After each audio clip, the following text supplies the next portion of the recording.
So we are still in Exodus, this week, chapter 14. We have a psalm in response to that, 1:14, and then Romans 14, 1 to 12, and Matthew 18. Let's get to it. So in Exodus, last week, what we saw was, what we read was the Passover, description of the Passover, and that was the thing that finally had Pharaoh say to Moses, okay, go. And they went, right? Well, this is a passage that happens after that. In that deliverance, there is a miraculous crossing of a body of water. Let us see what that is. Exodus 14, verses 19 to 31. The angel of God, who was going before the Israelite army, moved and went behind them. And the pillar of cloud moved from in front of them and took its place behind them. Okay, first of all, we have some interesting imagery here. Notice it says Israelite army, right? It's like, usually you refer to an army, when you're referring to something as an army, it means they're armed. What we have here, we have a lot of different traditions that get blended together for our in this passage, or in this happening, shall we say? And they didn't blend them all together to make them like a contiguous whole. It's kind of like there's kind of a mishmash sometimes. So in this tradition, it appears that there is a like a war going on, right, with an army, but yet they are being protected by God, right? This is kind of a clue that we get from this indication. Now, we know when we think of, especially when we consider the Ten Commandments movie, when we saw it, and their Exodus, there's no army, there's no defending, it's just simply people leaving, and but we don't get that picture in this first paragraph, do we? And the pillar of cloud moved in front of them and took its place by them. So the idea here is that God was protecting them, okay? Now, it came between it, referring to the pillar, the presence of God as a pillar of cloud. There's also a tradition of a flame, okay, that they followed. Different traditions, again, and they get all stirred together in the same pot. It came between the pillar of cloud, God. It came between the army of Egypt and the army of Israel. So the idea here is it expressing that in the deliverance of Israel from Egypt, there is the protection of God, right? And so the cloud was there with the darkness. It lit up the night. One did not come near the other all night. Yeah, so the idea here is they had the Lord's protection, okay? That's what we want to get from this. Now, note this. Then Moses stretched out his hand over the sea. We haven't really been told anything about the coming to a sea, but yet apparently in their deliverance from Egypt, they're coming to a body of water. Notice we're not being told what that body of water is. It's just something that is a barrier in the realm of, okay, God is delivering us. Oh, and now there's an obstacle. Okay, that's what we're getting here. The Lord drove the sea back by a strong east wind all night and turned the sea into dry land, and the waters were divided. This is that picture that we get from the Cecil B. DeMille, right, with the parting, we call it the parting of the Red Sea, right? Although we don't have any details about where this body of water is. And notice how it mentions this wind, okay, the east wind, and turning the sea into dry land. bit of a hyperbole, is it not, to the idea that that wind could create dry land, but indeed it divides the waters. Now, this is actually a phenomenon that is documented in the ancient Near East.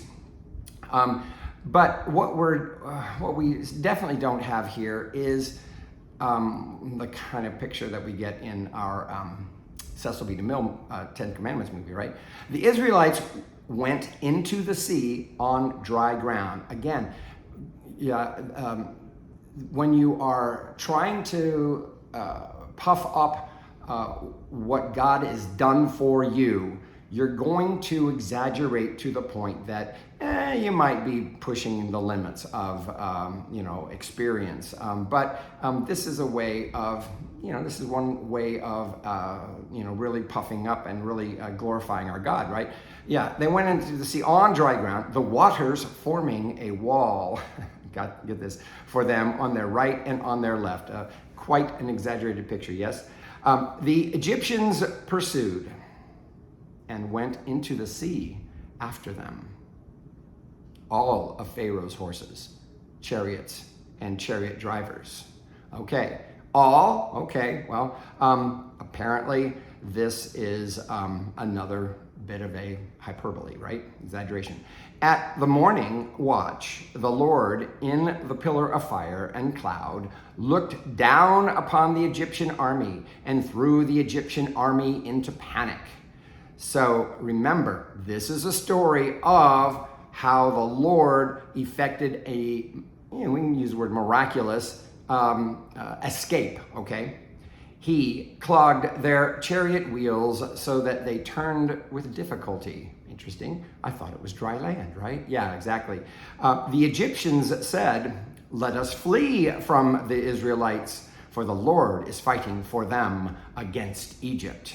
Yeah, there's a recognition here of like, oh, their God is too powerful for us. We can't compete with this God. We should just give up. This is what our narrator is trying to get across, right? Then the Lord said to Moses, now get this.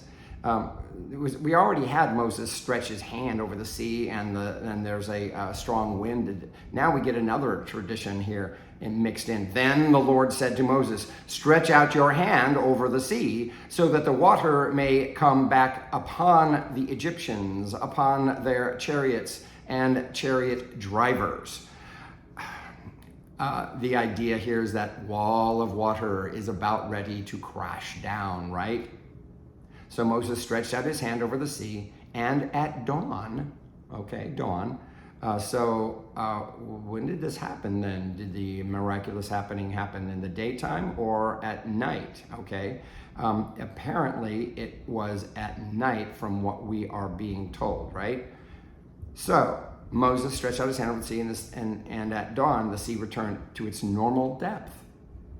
As the Egyptians fled before it, the Lord tossed the Egyptians into the sea. The waters returned and covered the chariots and the chariot drivers. The entire army of Pharaoh that had followed them into the sea, not one of them remained. Yeah. So again, this looks like a military victory that is helped out by weather, okay, natural events, right? But the Israelites walked on dry ground through the sea, the waters forming a wall for them on their right and on their left. So that's the second time we have that little detail, right? Notice how it wasn't dry for the Egyptians, but it was dry for the Israelites. This is the way you describe things when you are trying to really be boisterous about something wonderful that God has done, okay? Thus the Lord saved Israel that day from the Egyptians, and Israel saw the Egyptians dead on the seashore. Israel saw the great work that the Lord did against the Egyptians. So the people feared the Lord and believed in the Lord and in his servant Moses. So not only is it a confirming event that for Egypt to know that, oh, wow, Israel's God is really powerful. It serves to put into the consciousness of the people. Remember, we haven't been to Mount Sinai yet. We haven't been given the law. We haven't been created a community even, right? All we have is just a people who were banded together by a common heritage, and there's no religious component to it yet, right? Now, this is something that happens that creates the background for God to actually start to say, okay, remember that problem you had back then? Yeah, and remember how you got out of it? By the way, that was me. Yeah. So that's what is going to happen eventually, and that's why there is going to be, the law given and the Torah is because it's like, this is our way of responding back to our God that saved us. We didn't do this on our own. This wasn't just blind luck. This wasn't just happenstance. So this is an event that lays the basis for God to then say to them, okay, I'm the God that brought you up out of Egypt. Now, here's a way I want you to be as a response to the kind of God that I am. And are you on board? This is what is going to eventually happen. So I'm going to move on. Psalm, I'll remember, is always a response to what we have in the Old Testament. Now, and some Psalms have historical references. This one is one of those. Hallelujah! When Israel came out of Egypt, the house of Jacob, from a people of strange speech, Judah became God's sanctuary, and Israel his dominion. The sea beheld it and fled. Jordan turned and went back. This is poetic parallelism. Each of these phrases, what's the difference between Israel and Jacob? Really, nothing. Remember, Israel is the sons of Jacob. And Jacob, by the way, remember his name got changed to Israel, right? Notice the mention of Judah. Judah became God's sanctuary and Israel his dominion. Poetic parallelism. Sometimes you use a piece of the whole to represent the whole in poetic metaphor. Verses, continuing, 4, 5, 6, 7, and 8. The mountains skipped like rams and the little hills like young sheep.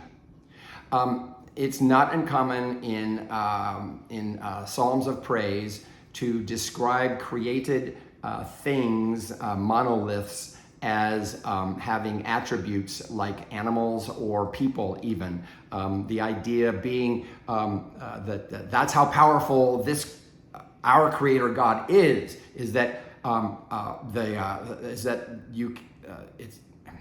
there's no better way to there's no other way to explain it, like the mountains cringe, that kind of thing. Mountains skip like rams, that little hills like young sheep, and of course you're going to use rams and sheep as references because that's the kind of culture they had, right? What ailed you, O sea, that you fled? O Jordan, that you turned back? This is a little mockery, right, of water. Remember, one of the things that water represents in Scripture is primordial chaos. Something that exists before the hand of creating God actually starts to organize things. So in this mockery of like, oh, well, who's your daddy now? That kind of thing, right? Well, what ailed you, O sea, that you fled? Oh, Jordan, that you turned back? Notice the reference to Jordan. It's like, wait a second, why Jordan?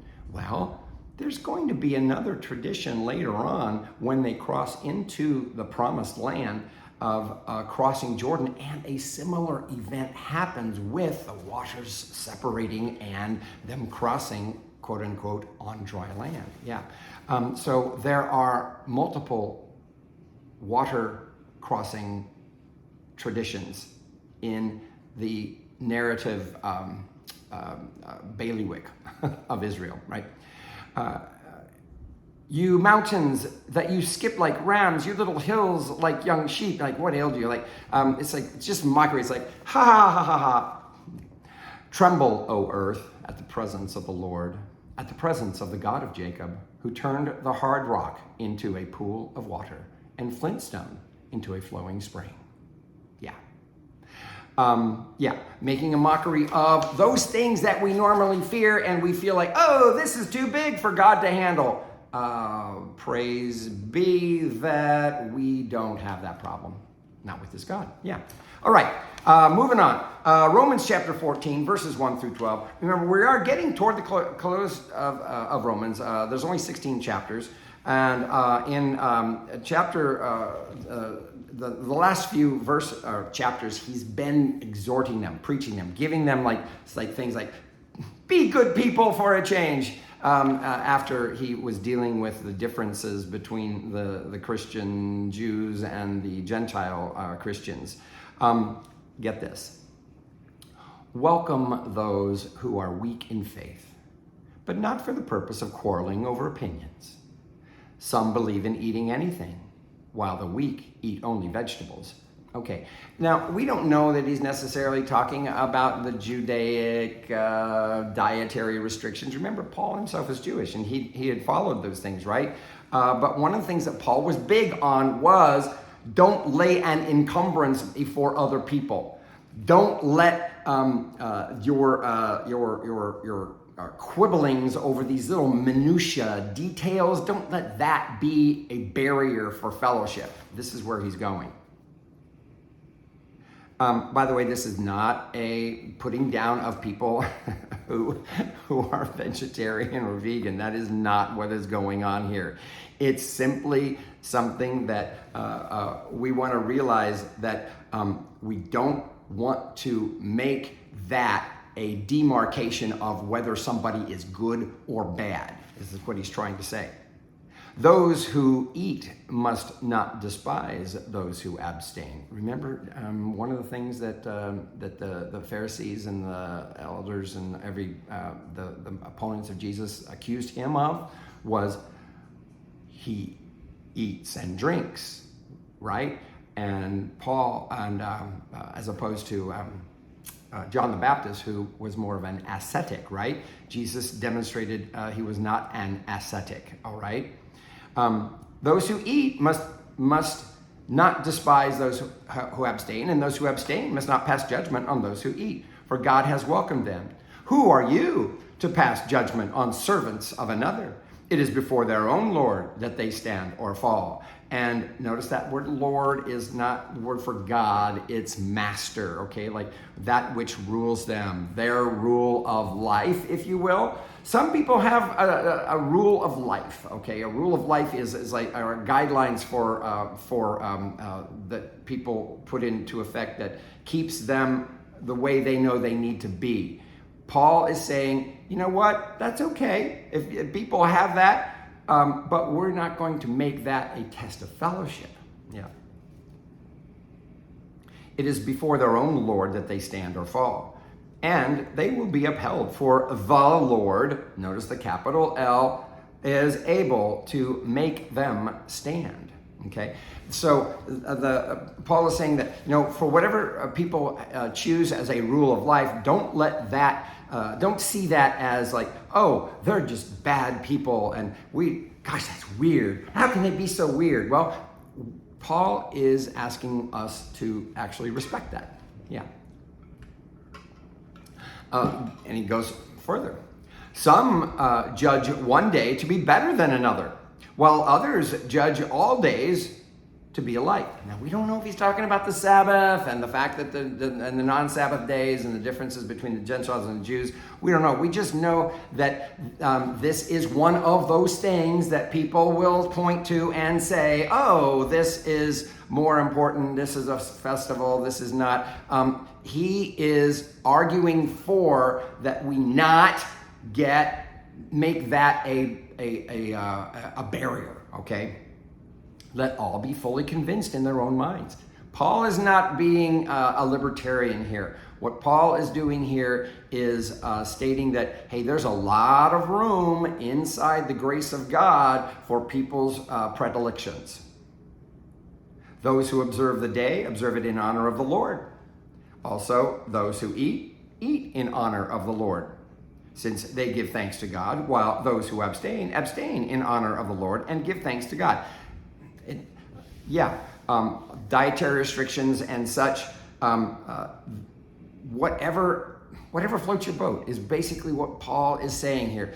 Let's not make that a demarcation. We do not live to ourselves, and we do not die to ourselves. If we live to the Lord.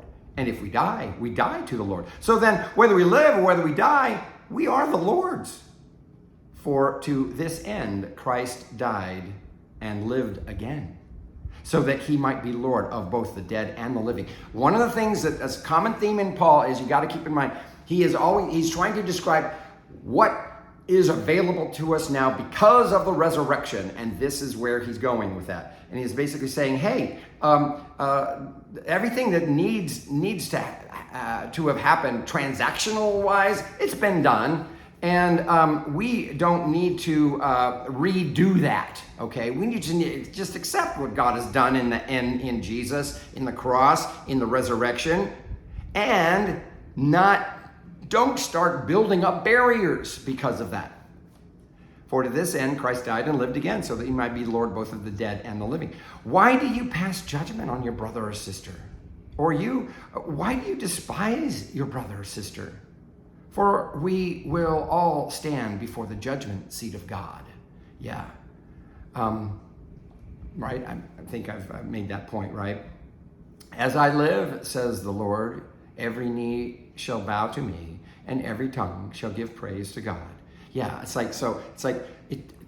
these little things do not determine who God is or the ultimate reality of how God will manifest in the end.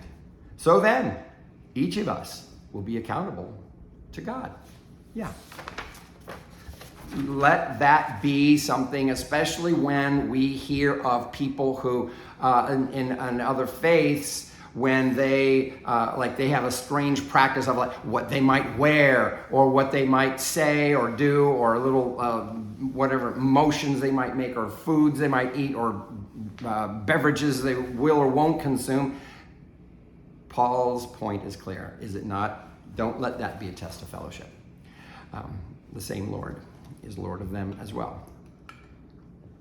Matthew 18. We've been getting in Matthew some stuff that's a little bit of a projection of back into the mouth of the earthly Jesus ministry, but in these references to the church didn't exist until after Jesus, out after Golgotha and the resurrection and the tomb and the ascension. The church didn't exist until then, okay? Until after all this. So anytime we have this stuff about the church, especially mentioning that word church, it is, I think it's helpful to more see it as this is really the resurrected Lord talking, even though it's put back into the historical Jesus. Peter came and said to Jesus, Lord, if another member of the church sins against me, how often should I forgive? As many as 7 times? Jesus said to him, not 7 times, but I tell you, 77 times. Okay, we are familiar with this little dictum, are we not? What we want to get from it is that the community of faith, the redeemed of the Lord, the resurrected community that claims Jesus as its Christ, as its Lord, is built on forgiveness, which is not libertarianism, but having the kind of heart that can forgive. This is challenging to people who may find it difficult. Have you heard people say, I could never forgive that? Well, you know what? maybe we need to rethink this. Forgiveness, it requires something of the forgiver, okay? It's not just the forgiver saying, well, whatever, say la vie, let's let it just let it rip. No, it's not about that. It's not antinomianism. It's not in a world where there's no ethics. What we have in this is a basic principle of love, okay? And love is work. Love actually takes an active thing. There's the default way of being that is not love. And we can fall into it if we're not being conscious. So forgiveness is something that takes a big heart to do. Yeah. Now we get a little illustration here. For this reason, the kingdom of heaven may be compared to a king who wished to settle accounts with his slaves. When he began the reckoning, one who owed him 10,000 talents was brought to him, and as he could not pay, his lord ordered him to be sold, together with his wife and children and all his possessions, and payment be made. Get the picture? So the slave fell on his knees before him, saying, "Have patience with me, and I will pay you everything." And out of pity for him, the lord of the slave released him and forgave him the debt. Oh, so there's a soft heart. Remember the principle of forgiveness, right? And the work that takes. But that same slave, as he went out, came upon one of his fellow slaves who owed him 100 denarii. This is really an exaggeration. 100 denarii? A single denarii is like 10 years' wages. This is what I was reading in a commentary. So the idea that somebody owing 100 denarii is like, how can even? It's an exaggeration, right? To illustrate a point. And seizing him by the throat, he said, "Pay what you owe." So this person who had just been forgiven, is now not exercising forgiveness. Okay. Then his fellow slave fell down and pleaded with him, "Have patience with me and I will pay you." But he refused. Then he went down and threw him into prison until he would pay the debt. So the one who had just received mercy is now refusing to show mercy. Okay? This is why it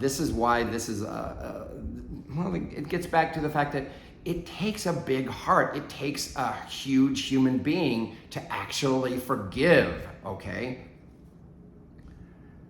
This guy wasn't a huge human being, apparently, right? But he refused. Then he went and threw him into prison until he would pay the debt. By the way, most of the prison, when we talk about prison stuff, it's debt in the first century, right? Remember, crimes were punished by stonings and discommunication. What do you call it? When you disfellowship, pushing people out and not being accepted in the community, and cutting fingers off and stuff like that. So when we talk about prisons back in those days, we're talking about debtors. We're talking about people who owed money and couldn't pay. Okay. When his fellow slaves saw what had happened, they were greatly distressed, and they went and reported to their lord all that had taken place. Then his lord summoned him and said to him, remember, this is the original one who did the forgiveness, right? "You wicked slave, I forgave you all that debt because you pleaded with me. Should you not have mercy on your fellow slave as I had mercy on you?" Does this not illustrate the 7 times 7 times? All right. And in anger, his lord handed him over to be tortured until he would pay his entire debt. We're not surprised to see this kind of an end to a parable in Matthew. Matthew's parables tend to go south real quick. Like, oh, it's gonna go really bad here. And so the idea of being handed over to it is not saying that God's going to do this to us, right? But what it is saying is that woe be to me if I be someone, I'm going to really experience some unpleasant life if I can't exercise forgiveness, okay? That's what we want to get out of this. Don't go into the direction of saying, oh, well, that's a mean person. Yeah. And in anger, his Lord handed him over to be tortured until he would pay his entire debt. So my heavenly Father will also do to every one of you if you do not forgive your brother or sister from your heart.